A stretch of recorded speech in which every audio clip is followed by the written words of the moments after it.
Good morning बच्चों। तो कैसे हैं आप सब लोग। चलिए आज हम लोग जो है बिहार बोर्ड क्लास 10 का जो है त्रैमासिक परीक्षा जो होता है उसी का जो मैथ का क्वेश्चंस है वह लेके आए हैं। और आपको पता है कि हम यदि क्वेश्चंस बता रहे हैं तो एक एक क्वेश्चंस वही है जो आपके एग्जाम में आने वाला है। तो बस आपको पूरा का पूरा ऑब्जेक्टिव पढ़ के जाना है। जो जो हम बता रहे हैं वो पूरा वीडियो देखिए और पढ़ के जाइए और हूबहू यही क्वेश्चन आने वाला है। तो बस आप जाइए और क्वेश्चन को एकदम आसानी से सॉल्व करके आइए। तो आज का जो यह वीडियो है इसमें हम लोग जो है पूरा का पूरा ऑब्जेक्टिव सॉल्व करेंगे और देखेंगे कि कौन कौन सा ऑब्जेक्टिव है और कौन कौन आपके एग्जाम में आ सकता है। तो चलिए शुरू करते हैं। देखिए यहाँ पे सबसे ऊपर आपका जो है विषय कोड दिया हुआ है। तो विषय कोड देखिए आपका मैथमेटिक्स का जो होता है वह 110 होता है, ठीक है ना। उसके बाद देखिए आपका यहाँ पे है क्लास 10 क्वार्टरली एग्जामिनेशन, त्रैमासिक परीक्षा जो होता है वह है और यह जुलाई 2026 में आप लोगों का होने वाला है। और 3 तारीख को आपका जो है यह एग्जाम है मैथमेटिक्स का। तो उसी में आपको छाप के आना है इसको, ठीक है। तो चलिए आगे बढ़ते हैं और देखते हैं कि सबसे पहला नंबर जो क्वेश्चन है वह क्या है। तो ये देखिए आपके स्क्रीन पर रहा सबसे पहला नंबर जो क्वेश्चन है वह। लेकिन उससे पहले आप एक बात और सुन लीजिए कि टोटल 70 क्वेश्चन आपके ऑब्जेक्टिव रहेंगे जिसमें से आपको 40 क्वेश्चन बनाने हैं, ठीक है ना। यह त्रैमासिक टेस्ट परीक्षा है जिसमें 70 क्वेश्चन आपसे पूछा जाता है। देखिए मेन एग्जाम जो होता है उसमें तो 100 क्वेश्चन पूछा जाएगा, लेकिन इसमें आपसे 170 क्वेश्चन पूछा जाता है और उसमें से आपको 40 क्वेश्चन का ही जवाब देना है। और यही 40 क्वेश्चन हूबहू रहने वाला है। तो आप पूरा का पूरा वीडियो जो है वह देख के जाइएगा, ठीक है। अब आते हैं क्वेश्चन पे और देखिए आपके स्क्रीन पे सबसे पहला नंबर जो क्वेश्चन है वह क्या है। तो देखिए यहाँ पे आपके स्क्रीन पे आ चुका है सबसे पहला नंबर क्वेश्चन। और सबसे पहला नंबर जो क्वेश्चन है वह देखिए मेरे भाई यहाँ पे है कि किन्हीं दो धनात्मक पूर्णांक के लिए, क्वेश्चन देखिए यहाँ पे है कि किन्हीं दो धनात्मक पूर्णांक ए और बी के लिए अद्वितीय पूर्ण संख्या क्यू तथा आर है जिससे कि ए बराबर बी क्यू प्लस आर, जहां अब पूछ रहा है यहाँ पे आप पढ़े होंगे वास्तविक संख्या में कि आर जो है वह 0 से बड़ा और बराबर होता है और बी से छोटा होता है। आप क्या पढ़े कि आर 0 से बड़ा और बराबर होता है और बी से छोटा होता है। अब देखिए ये वाला ऑप्शन में कहाँ पे है। तो ये आपको ऑप्शन में कहाँ पे दिख रहा है। तो ये आपको ऑप्शन में दिख रहा होगा ऑप्शन नंबर बी में दिख रहा है ना आपको। ऑप्शन नंबर बी देखिए यहाँ पे ऑप्शन नंबर बी में आपको दिख रहा होगा। तो यही इसका राइट आंसर हो जाएगा। यानी कि पहला नंबर जो क्वेश्चन है उसका ऑप्शन नंबर बी हो जाएगा राइट आंसर कि आर 0 से बड़ा और बराबर होगा और बी से छोटा होगा। अब देखिए अगला जो क्वेश्चन है दूसरा नंबर वह क्या है। लेकिन उससे पहले यदि आप अभी तक भी वीडियो को लाइक करके चैनल को सब्सक्राइब नहीं किए हैं तो वीडियो को लाइक करके चैनल को सब्सक्राइब कर लीजिएगा। अब देखिए दूसरा नंबर जो क्वेश्चन है वह देखिए यहाँ पे है कि 714 का अभाज्य गुणनखंड है। क्वेश्चन है कि 7 से 14 का अभाज्य गुणनखंड क्या होगा। अब आप तो एकदम बढ़िया तरीका से अभाज्य गुणनखंड करना सीखे होंगे। अभाज्य गुणनखंड आप कैसे करते हैं या तो आपको आता ही है। तो आपको करना यह है कि 714 का अभाज्य गुणनखंड कर लेना है और 714 का जो अभाज्य गुणनखंड करेंगे तो वो आपका आएगा इस रूप का, ऑप्शन नंबर सी का 2 गुने 3 गुने 7 गुने 17 का। यानी कि दूसरा नंबर जो क्वेश्चन है वो ऑप्शन नंबर सी जो है यह इसका राइट आंसर हो जाएगा इसका, ठीक है। अब बढ़ते हैं अगले क्वेश्चन की ओर और देखिए अगला जो क्वेश्चन है उसे देखते हैं। और देखिए अगला जो क्वेश्चन है तीसरा नंबर वह क्वेश्चन क्या है। तो तीसरा नंबर क्वेश्चन देखिए यहाँ पे आपका कह रहा है कि यदि दो संख्याओं का लॉ तथा मौसौ क्रमशः 72 तथा 6 है तो उन दो संख्याओं का गुणनफल होगा। अब मेरे भाई आप हमें बताइए कि आप पढ़े हैं कि नहीं पढ़े हैं। आप पढ़े हैं कि नहीं पढ़े हैं कि पहली संख्या गुने दूसरी संख्या बराबर होता है लॉ गुने मौसौ। यानी कि मान लेते हैं कि पहली संख्या ए है और दूसरी संख्या बी है तो ए और बी का गुणनफल बराबर होगा एलसीएम, ठीक है ना, गुने एचसीएफ, एलसीएम गुने एचसीएफ। यानी कि यहाँ पे लॉस और मौसद याद ये दोनों का जो आप गुना कीजिएगा ना यही पहली संख्या तो गुने दूसरी संख्या का गुणनफल हो जाएगा। तो 72 और 6 का जो आप गुना करेंगे तो वह कितना आएगा जल्दी से बता दीजिए। 72 और 6 का गुना कीजिएगा कितना आ जाएगा। तो सर 72 और 6 का जो हम लोग गुना करेंगे तो वो आ जाएगा 432। कितना आ जाएगा 432। यानी कि ऑप्शन नंबर ए जो है यह आपका राइट आंसर हो जाएगा। क्लियर है, एकदम क्लियर है। यही बना के आना है हूबहू यही क्वेश्चन आने वाला है, हूबहू यही क्वेश्चन आएगा। लेकिन आप लोग अभी तक भी वीडियो को लाइक करके चैनल को सब्सक्राइब नहीं किए हैं तो वीडियो को लाइक कर लीजिए और चैनल को सब्सक्राइब तो कर ही दीजिए। अब देखिए चौथा नंबर जो क्वेश्चन है वह है कि यदि दो संख्याओं का गुणनफल, ठीक है, तथा मौसौ क्रमशः 2366 एवं 13 है तो उसका लॉस होगा। अब लॉस बराबर आप सूत्र पढ़े हैं कि पहली संख्या गुने दूसरी संख्या बट्टे मौसौ। तो गुणनफल 2366 दिल है। यहाँ पे देखिए गुणनफल जो है वह 2366 दिल है और लॉस यहाँ पे दिल है आपका मौसम दिल है 13। तो 2366 बटे 13 कर दीजिए और 2366 में जो आप 13 से भाग देंगे तो कितना आएगा वो आ जाएगा 182। यानी कि ऑप्शन नंबर ए तो यह इसका राइट आंसर हो जाएगा। क्लियर है, या तो आप लोग पढ़े ही हैं। अब देखिए अगले क्वेश्चन पे आते हैं और अगला क्वेश्चन है कि 5वां नंबर जो क्वेश्चन है वह देखिए यहाँ पे क्या कह रहा है। तो देखिए बड़ा आसान सा क्वेश्चन पूछा गया है 5वां नंबर क्वेश्चन है कि एक परिमेय संख्या का व्यापक रूप p बाई क्यू है। कह रहा है कि एगो परिमेय संख्या है उसका व्यापक रूप p बाई क्यू है जहां p बराबर नहीं 0, p बराबर 0, q बराबर नहीं 0 और q बराबर 0। तो यदि किसी संख्या का जो है व्यापक रूप p बाई क्यू है और वहाँ पे q यदि 0 हो जाएगा और 0 से उस संख्या में हम मान भाग देंगे तो वह तो अपरिभाषित हो जाएगा। तो q का मान कभी भी 0 नहीं हो सकता है। यानी कि ऑप्शन नंबर सी जो है यह इसका राइट आंसर हो जाएगा, ठीक है। इसी प्रकार से अगला क्वेश्चन देखिए और अगला क्वेश्चन यानी कि 6ठा नंबर जो क्वेश्चन है वह देखिए आपका क्या कह रहा है। तो देखिए यहाँ पे 6ठा नंबर जो क्वेश्चन है वह है कि अपरिमेय संख्या का उदाहरण है। क्वेश्चन है कि अपरिमेय संख्या का उदाहरण है, इसमें से कौन सा संख्या है जो अपरिमेय संख्या का उदाहरण है यह आपको बताना बताना है। अब देखिए ऑप्शन ए में है √225, इसका तो वर्गमूल निकल जाएगा 15, यानी कि यह परिमेय संख्या है। 324 का भी वर्गमूल निकलेगा, 484 का भी निकलेगा, 624 का वर्गमूल निकलेगा क्या?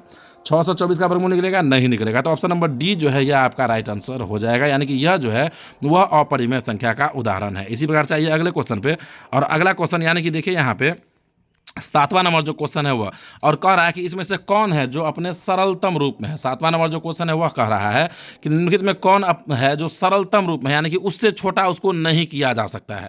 तो ऑप्शन नंबर ए देखिए यहाँ पे है 8/12, इसको तो किया जा सकता है, 4 से 4 दूना 8, 4 तिया 12, यानी यह अपने सरलतम रूप में नहीं है। 6/16 भी किया जा सकता है। क्या 5/24 का सरलतम रूप कोई है? नहीं है। तो ऑप्शन नंबर सी जो है यह इसका राइट आंसर होगा, यह इस सरलतम रूप में है, इसको इससे छोटा नहीं किया जा सकता है। ठीक है, अब देखिए अगला जो क्वेश्चन है 8वां नंबर, वह देखिए यहाँ पे, और देखिए 8वां नंबर जो क्वेश्चन है वह है आपका क्या? तो देखिए 8वां नंबर जो क्वेश्चन है बड़ा ही शानदार क्वेश्चन है, और यह आप एकदम आसानी से हल कर लेंगे। ठीक है, क्वेश्चन देखिए कि 5005 बराबर, यानी कि गुणनफल के रूप में लिखना है इसको। इसमें ऐसा कोई शर्त नहीं है कि भाज्य या अभाज्य, आपको गुणनफल के रूप में लिखना है। तो जब आप 5005 का गुणनखंड करेंगे तो वह जो आपका आएगा मेरे भाई, वो आएगा ऑप्शन नंबर डी जो है उसके रूप में, 5 × 7 × 11 × 13 के रूप में। तो ये इसका राइट आंसर हो जाएगा। ठीक है, अब देखिए अगला जो क्वेश्चन है 9वां नंबर, वह देखिए यहाँ पे क्या है। 9वां नंबर जो क्वेश्चन है वह है कि पाई किस प्रकार की संख्या है। आपसे पूछ रहा है कि पाई जो संख्या है वह किस प्रकार का है, परिमेय संख्या है या अपरिमेय संख्या है या सम संख्या है या फिर विषम संख्या है, यह आपसे पूछ रहा है। तो पाई जो है वह अपरिमेय संख्या है। आप क्या याद रखेंगे? तो सर हम याद रखेंगे कि पाई जो है वह अपरिमेय संख्या है। पाई कैसा संख्या है? तो पाई अपरिमेय संख्या है, लेकिन पाई का मान जो होता है याद रखिएगा 22/7, ये परिमेय संख्या है। ठीक है, लेकिन पाई कौन सा संख्या है? तो सर पाई अपरिमेय संख्या है। क्लियर है? अगला क्वेश्चन देखिए, अगला क्वेश्चन देखते हैं 10वां नंबर, और देखिए 10वां नंबर जो क्वेश्चन है वह है कि निम्नलिखित में से कौन सी युग्म संख्या असहअभाज्य है। कह रहा है निम्नलिखित में से कौन सी युग्म संख्या है जो असहअभाज्य है, यह क्वेश्चन है आपका। अब देखिए ऑप्शन ए में है 16,24, बी में है 23,69, सी में है 14,35 और डी में है 42,55। तो सहअभाज्य संख्या हम लोग किसका कहते हैं? जिसका जो है कॉमन फैक्टर एक और केवल एक होता है, उसको हम लोग सहअभाज्य संख्या कहते हैं। अब यह चीज़ जो है आप इसमें खोजिए कि कौन सा ऐसा जोड़ा है जिसका जो है कॉमन फैक्टर एक और केवल एक ही होगा। तो अब देखिए आप 42 और 55 जो है इसमें एक के अलावा कोई ऐसा कॉमन लग रहा है जो दोनों को डिवाइड कर दे? नहीं लग रहा है, यानी कि ऑप्शन नंबर डी जो है यह इसका राइट आंसर हो जाएगा। ठीक है, अगले क्वेश्चन की ओर बढ़ते हैं, लेकिन यदि आप लोग वीडियो को लाइक करके चैनल को सब्सक्राइब नहीं किए हैं तो वीडियो को लाइक करके चैनल को सब्सक्राइब तो कर ही लीजिए। ठीक है, अब देखिए 11 नंबर जो क्वेश्चन है वो है कि निम्नलिखित में कौन बहुपद है। यह क्वेश्चन है कि निम्नलिखित में कौन बहुपद है। कौन बहुपद नहीं है, नहीं कौन बहुपद है, आपको बहुपद ढूंढना है। तो ज़्यादा दिमाग मत लगाइए, सीधा खोजिए ना कि बहुपद कौन है, किसका पावर एक पूर्ण संख्या है। तो देखिए ना पूर्ण संख्या किसका पावर है, तो यहाँ पे देखिए ऑप्शन नंबर सी देखिए 2x + 3 पावर 1 है, x का है ना, पूर्ण संख्या है। ठीक है, तो option number C right answer हो जाएगा, यह तो आपको एकदम अच्छी तरह से पता है। अब देखिए अगला क्वेश्चन यानी कि यहाँ पे 12वां नंबर जो क्वेश्चन है वह, और देखिए 12वां नंबर जो क्वेश्चन है वह है कि रैखिक बहुपद का व्यापक रूप होता है ax + b, जहाँ ax + b रैखिक बहुपद का व्यापक रूप तो है, लेकिन जहाँ पे क्या होता है a बराबर नहीं 0 या a बराबर 0 या b बराबर नहीं 0 या b बराबर 0। तो रैखिक बहुपद का व्यापक रूप होता है ax + b, जहाँ a बराबर नहीं 0 होता है। क्यों होता है भाई? तो जरा समझिएगा इसको। यदि ax + b इसका व्यापक रूप है, ठीक है, और a ही यदि हम 0 कर देंगे तो फिर x को 0 से गुना करेंगे तो ये तो 0 ही हो जाएगा, तो x तो गायब ही हो जाएगा। तो a का मान 0 नहीं हो सकता है। तो रैखिक बहुपद का व्यापक रूप तो ax + b होता है, लेकिन a 0 नहीं हो सकता है, यानी कि ऑप्शन नंबर ए जो है यह इसका राइट आंसर होगा। इसी प्रकार से देखते हैं अगला क्वेश्चन, और देखिए 13वां नंबर जो क्वेश्चन है वो, और 13 नंबर जो क्वेश्चन है वो देखिए यहाँ पे है कि x² - 2x - 3 इसका गुणनखंड कीजिए, इसका गुणनखंड कीजिए। और गुणनखंड करने के बाद देखिए यहाँ पे क्या आता है। तो जब आप इसका गुणनखंड करेंगे तो गुणनखंड करने के बाद देखिएगा आप, तो इसका जो मान आएगा वो आ जाएगा आपका x + 1 × x - 3 ये आ जाएगा। ठीक है ना, तो ये आप याद रखिएगा। ठीक है, x + 1 और x - 3 आएगा, ऑप्शन नंबर सी ये याद रखिएगा। अब यहाँ पे तो गुणनखंड नहीं बना सकते हैं, लंबा वीडियो हो जाएगा। ठीक है, ये सब आप हल कर लीजिएगा, बहुत ही आसान क्वेश्चन है। ठीक, अगला क्वेश्चन देखिए 14वां नंबर जो है वो, और देखिए 14 नंबर जो क्वेश्चन है वह है आपका कि यदि बहुपद p(x) बराबर है x² - 3x - 4 तो p(2) होगा। अब एगो बहुपद आपको दिल है, एकदम आसान क्वेश्चन है, 9वां में भी आप पढ़े होंगे। p(x) दिल है और वहाँ पे आपसे p(2) पूछ रहा है, यानी कि जहाँ जहाँ x है वहाँ 2 रखिए तो कितना हो जाएगा, 2 दूना 4, 3 दूना 6 और 4, 6 4 10 -10, ये हो गया, इधर हो गया 2 दूना 4, तो -10 में से 4 जाएगा, यानी कि -6। तो ऑप्शन नंबर ए इसका राइट आंसर हो जाएगा। क्लियर है? चलिए अगला क्वेश्चन देखिए। अगला क्वेश्चन यानी कि 15वां नंबर जो क्वेश्चन है वह देखिए, और देखिए 15 नंबर जो क्वेश्चन है वह है कि बहुपद 3x² माइनस x माइनस 4 के शून्यकों का योगफल है। अब यह जो है द्विघात बहुपद है। द्विघात बहुपद में शून्यकों के योगफल का सूत्र आप क्या पढ़े हैं सर? पढ़े हैं, क्या पढ़े हैं? तो -b/a पढ़े हैं। चलिए अब b कौन होता है? x का गुणांक, तो x का गुणांक -1 है, तो एगो e माइनस सूत्र वाला एगो e माइनस, ठीक है, बट्टे a है 3, तो माइनस गुने माइनस प्लस यानी कि 1/3 क्या होगा? तो सर 1/3 होगा। तो 1/3 कहाँ पे खोजिए? ऑप्शन में खोजिए 1/3। ऑप्शन में सर ऑप्शन नंबर सी है 1/3, यानी कि ये इसका राइट आंसर हो जाएगा। ठीक है, इसी प्रकार से देखिए अगला क्वेश्चन। अगला जो क्वेश्चन है 16वां नंबर वह देखिए यहाँ पे है कि बहुपद 6x² माइनस 7 है। बहुपद 6x² माइनस 7x माइनस 3 के शून्यकों का गुणनफल है। क्वेश्चन है कि बहुपद 6x² माइनस 7x माइनस 3 के शून्यकों का गुणनफल है। अब यह भी द्विघात बहुपद है और इसमें शून्यकों के गुणनफल का सूत्र आप क्या पढ़े हैं? तो सर इसमें शून्यकों का गुणनफल का सूत्र हम पढ़े हैं c/a। तो c कौन है? -3 है, a कौन है? 6 है, तो -3/6 काटिएगा तो 3 का 3 3 6 यानी कि -1/2। अब -1/2 ऑप्शन में खोजिए ना कहाँ पे है? तो सर ऑप्शन नंबर बी है ना, तो यही राइट आंसर हो जाएगा। अगला क्वेश्चन देखिए 17वां नंबर, और देखिए 17 नंबर जो क्वेश्चन है वह देखिए यहाँ पे है कि यदि 2x², ठीक है, यदि 2x² प्लस 3x प्लस 1 में x प्लस 2 से भाग दिया जाए तो शेषफल क्या होगा? अब देखिए यहाँ पे तो हम आपको भाग देके बता नहीं सकते हैं कि शेषफल क्या होगा, है ना, क्योंकि वीडियो लंबा हो जाएगा। तो आपको क्या करना है? 2x² प्लस 3x प्लस 1 में x प्लस 2 से भाग देना है, और जब आप इसमें x प्लस 2 से भाग देंगे तो शेषफल जो आएगा सो आपका 3 आएगा। ठीक है, ये हम बना लिए हैं, शेषफल 3 आता है, आप हल करके टिक मारिएगा। ठीक है, अगला क्वेश्चन देखिए 18 नंबर जो क्वेश्चन है वह देखिए यहाँ पे 18 नंबर जो क्वेश्चन है वह है कि बहुपद 6x², क्वेश्चन है कि बहुपद 6x² माइनस 7x माइनस 3 के शून्यक है। अब यह एगो बहुपद दिल है, आपसे पूछ रहा है कि इसका शून्यक क्या होगा? तो यह द्विघात बहुपद है, इसका शून्यक आप कैसे निकालेंगे? तो बराबर में 0 करके गुणनखंड बना लीजिएगा और एकदम आसानी से शून्यक निकल जाएगा। और जब आप शून्यक निकालेंगे तो यह आएगा 3,2 माइनस 1/3 ये आएगा। ठीक है, याद रखिएगा, ये आ जाएगा। अगला क्वेश्चन देखिए, अगला क्वेश्चन देखिए यहाँ पे 19वां नंबर जो क्वेश्चन है वह देखिए, और बड़ा ही शानदार क्वेश्चन है 19वां नंबर। और क्वेश्चन देखिए यहाँ पे है कि यदि बहुपद 3x² plus 8x plus k के एक शून्यक दूसरे के व्युत्क्रम हो तो k का मान क्या होगा? कह रहा है कि ये वो बहुपद है 3x² plus 8x plus k, इसका एगो शून्यक जो है वह दूसरा का व्युत्क्रम है, यानी कि उल्टा है। तो आपसे पूछ रहा है कि k का वैल्यू क्या होगा, यह आपको बताना है। तो क्या हो जाएगा? जल्दी से फटाक से आप लोग कमेंट कीजिए, तो क्या हो जाएगा? 3 होगा। ऑप्शन नंबर डी जो है यह इसका राइट आंसर हो जाएगा। ठीक है, अगला क्वेश्चन आइए, और अगला जो क्वेश्चन है वह देखिए यहाँ पे 20वां नंबर जो क्वेश्चन है वह, और देखिए 20वां नंबर जो क्वेश्चन है वह देखिए यहाँ पे है कि यदि अल्फा कॉमा बीटा बहुपद x² माइनस 5x प्लस 4 के शून्यक है तो 1/α प्लस 1/बीटा का मान पूछ रहा है। तो 1/α प्लस 1/बीटा का बट्टा वाला जोड़ बनाएंगे तो यह आएगा अल्फा प्लस बीटा बट्टे अल्फा इंटू बीटा, यानी कि शून्यकों का योगफल बट्टे शून्यकों का गुणनफल।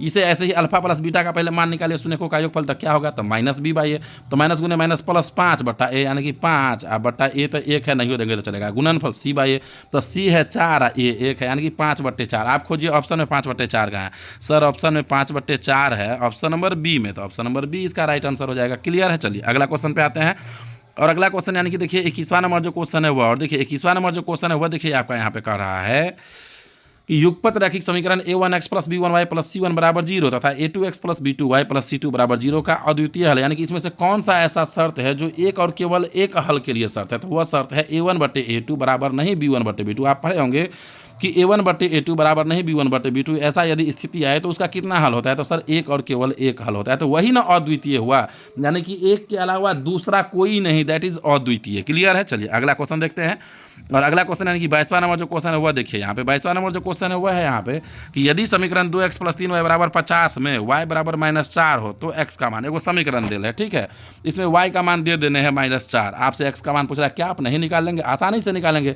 तो 2x प्लस 3y बराबर 50 है, y की जगह पे -4 रखिए, तो 3 चौका 12 -12, यानी कि 2x बराबर -12 उस साइड जाएगा तो +12, तो 2x बराबर 62, x बराबर 62/2 यानी कि कितना? 31। Option number D right answer हो जाएगा। एकदम आसान क्वेश्चन है, ठीक है ना, घबराना आपको बिल्कुल भी नहीं है। देखिए अगले क्वेश्चन पे आते हैं, 23वां नंबर जो क्वेश्चन है वह, और देखिए 23वां नंबर जो क्वेश्चन है वह है यहाँ पे कि यदि दो युगपत रैखिक समीकरण के आलेख रेखा संपाती, यानी कि इस तरह से ग्राफ जाएगा, एक के ऊपर दूसरा ग्राफ जाएगा, संपाती हो तो उसका हल होगा, उसका अनंत हल होता है। ऑप्शन नंबर बी याद रखिएगा। ठीक है, अगला क्वेश्चन देखिए, अगला जो क्वेश्चन है वह देखिए यहाँ पर, अगला क्वेश्चन यानी कि 24 नंबर जो क्वेश्चन है वह देखिए यहाँ पे क्या है। 24 नंबर जो क्वेश्चन है वह है कि यदि दो संख्याओं का गुणनफल तथा योगफल क्रमशः 12 तथा 7 है तो उसका अंतर क्या होगा? तो गुणनफल कौन दो संख्या है जिसका गुणनफल 12 होता है, योगफल 7, तो 3 × 4 हो गया 12, ठीक है, 3 गुने 4 हो गया 12 और 3 + 4 हो गया 7, यानी कि यही संख्या है 3 और 4।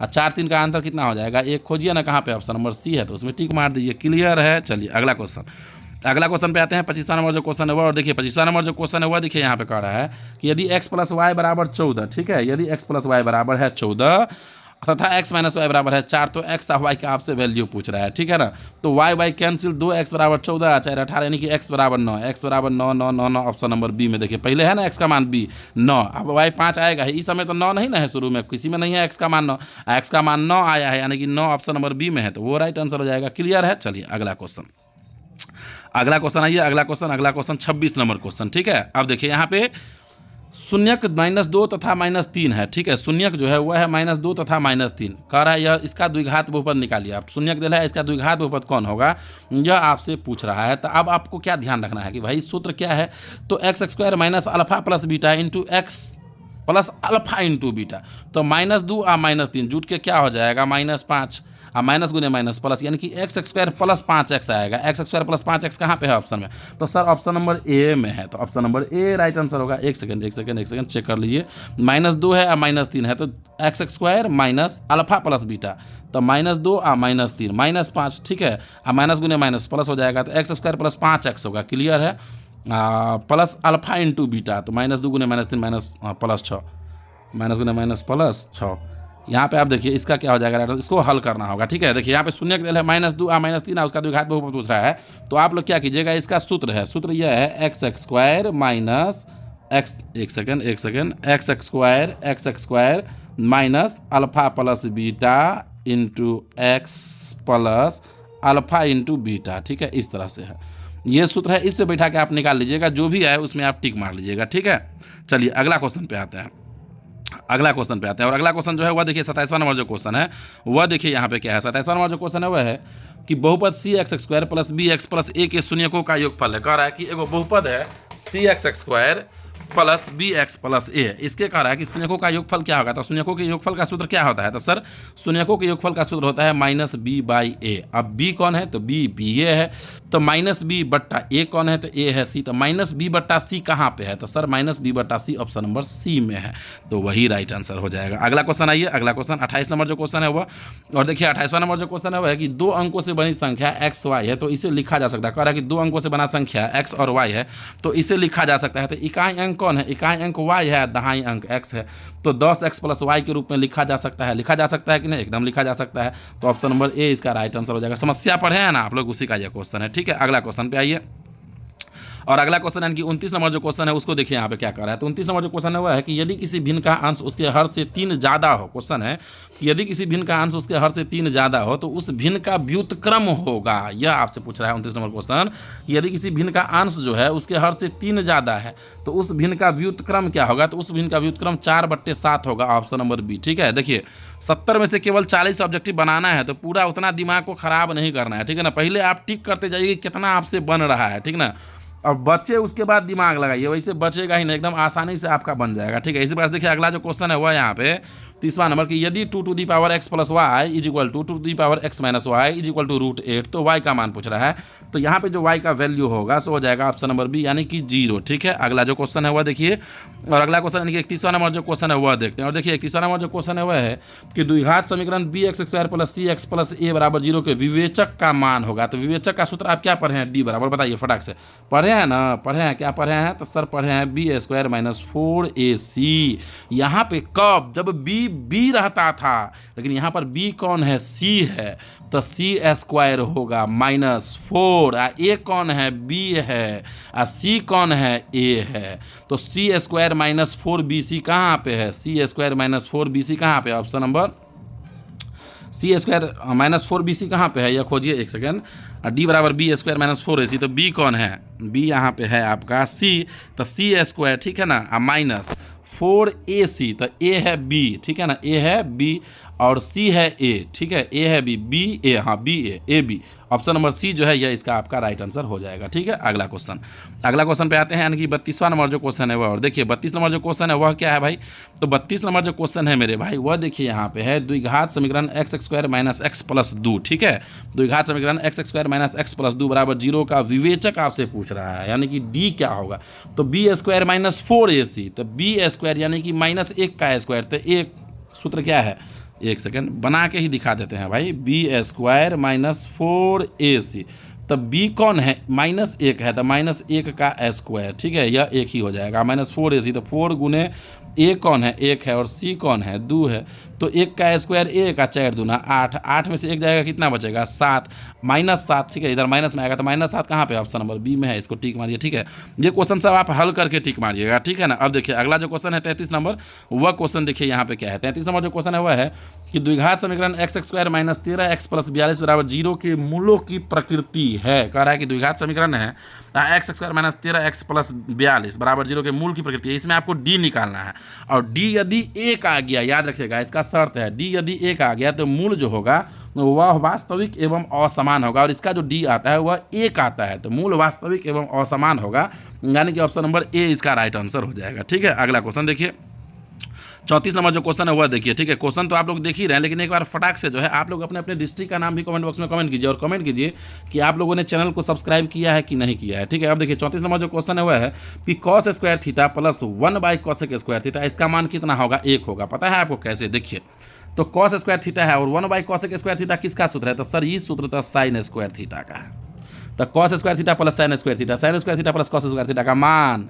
1 होता है सर, तो 1 कहाँ पे है, तो 1 है सर ऑप्शन नंबर डी में, तो डी ही राइट आंसर होगा। ठीक है, अब देखिए अगला क्वेश्चन यानी कि 35वां नंबर जो क्वेश्चन है वह देखिए यहाँ पे है कि यदि साइन थीटा बराबर 4/5, ठीक है, यदि साइन थीटा बराबर है 4/5, तो कॉस थीटा का मान आपसे पूछ रहा है, एकदम आसान है, साइन का मान 4/5 है, यानी कि पी जो है सो 4 है और एच जो है सो 5 है, तो बी निकाल लीजिए, तो 5 25, 4 चौका 16, 25 से 16 गया 9, यानी कि 3 आएगा बी का मान। अब कॉस का सूत्र होता है बी वाई एस, तो 3/h है, 5 3/5 कहाँ पे है, सर ऑप्शन नंबर ए है, यही इसका राइट आंसर हो जाएगा। वीडियो थोड़ा ज़्यादा लंबा हो गया है, 23 मिनट का वीडियो हो चुका है, ठीक है ना, तो यह वीडियो आपको 2 पार्ट में मिल सकता है, यह 35 क्वेश्चन का एक पार्ट और 35 के आगे वाला क्वेश्चन का एक पार्ट, तो एक पार्ट खत्म हो गया है, और दूसरा पार्ट देखने के लिए आप लोग जो है वीडियो चैनल को सब्सक्राइब कीजिए। ठीक है, और जैसे ही वह पार्ट आएगा नोटिफिकेशन आपके पास आएगा और वह भी आप देख लीजिएगा।